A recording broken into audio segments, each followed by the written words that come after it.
80च्या दशकांत सुद्धा त्या वेळार भाऊन बायलां उमेदवारांचो विचार केल्लो. दक्षिणेक संयोगिता राणे हिका उमेदवार म्हणून तिकेट दिली. ते विशीं संयोगिता राणेची सून सांगता. भाऊसाहेब बांदोडकर आमच्या घरी आले आणि डॅडीना आमदारकीचं तिकीट ऑफर केलं, पण डॅडीने ते नाकारलं कारण त्यांना शक्य नव्हतं, ते खूप दुखात होते. आणि मग त्यांनी नंतर एक महिला, तेव्हा सुद्धा महिलेचा विचार व्हावा ही एक म्हणजे आश्चर्यकारक गोष्ट खासदारकीला.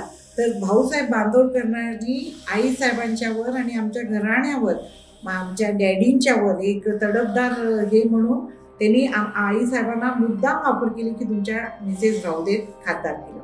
आणि ते तसं त्यांनी भाऊसाहेब बांदोडकरांनी आईसाहेबांना उभं केलं. आईसाहेब मेन उभं करायला कारण भाऊसाहेब बांदोडकर.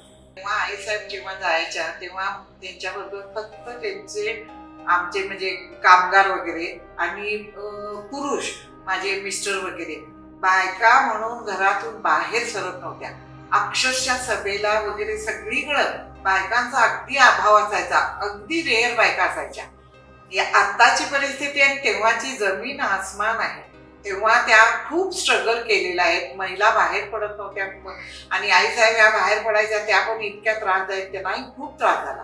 खूप स्ट्रगल करून त्यांनी ती फाईट. आणि तेव्हा कसं गोवा हे उत्तर गोवा नुसतं एवढंच हे आता नाही मर्यादित नव्हतं, दीव दमण सगळं इन्व्हॉल्व होतं. त्यामुळं त्यांची ओढाताण धावपळ आणि त्यातून महिलांचा कुठला सपोर्ट नव्हता. आज जशा महिला सगळ्या कार्याला पुढे सरून आहेत तसं बिलकुल नव्हतं.